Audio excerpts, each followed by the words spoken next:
लद्दाख में भारत और चीन की सीमा पर जारी तनाव को बातचीत के जरिए कम करने की दोनों देश कोशिश कर रहे हैं, लेकिन पैंगोंग त्सो और गलवान घाटी में भारत और चीनी सैनिकों के बीच तनाव कम होता नजर नहीं आ रहा है। दोनों पक्ष विवाद को सुलझाने की कोशिश में जुटे हुए हैं, लेकिन अभी तक कोई सकारात्मक परिणाम नहीं मिला है। दोनों ओर की सेनाएं पैंगोंग त्सो, गलवान घाटी और डेमचोक के विवादित क्षेत्रों में अपनी ताकत और सैनिक बढ़ाने में जुटे हुए हैं। चीन ने खास तौर पर गलवान घाटी में अपनी उपस्थिति को मजबूत किया है। पिछले 2 हफ्तों में चीनी सेना ने यहां करीब 100 तंबू गाड़ चुके हैं और 5000 सैनिकों की आबादी इस क्षेत्र में बढ़ा दी गई है।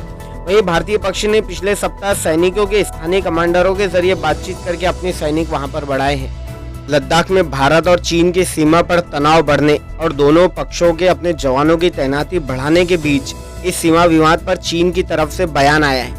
चीन ने कहा है कि भारतीय सीमा पर हालात कुल मिलाकर स्थिर और नियंत्रण में है। साथ ही दोनों देशों के पास बातचीत करने का तरीका है और इस बातचीत के जरिए से दोनों देश इस मसले को सुलझाने की कोशिश कर रहे हैं। चीन के विदेश मंत्रालय के प्रवक्ता झाओ लियोजॉन ने एक पत्रकारों से बातचीत करते हुए चीन का रुख स्पष्ट तरीके से बयान किया है। उन्होंने कहा कि हम दोनों नेताओं के बीच बनी महत्वपूर्ण सहमति और दोनों देशों के बीच हुए समझौते का सख्ती से पालन कर रहे हैं। वो चीन के राष्ट्रपति शी जिनपिंग और प्रधानमंत्री नरेंद्र मोदी के अनौपचारिक बैठक के बाद उनके निर्देशों का जिक्र कर रहे थे, जिन्हें उन्होंने दोनों देशों की सेनाओं को विश्वास दिलाया है कि दोनों उसका पालन कर रहे हैं।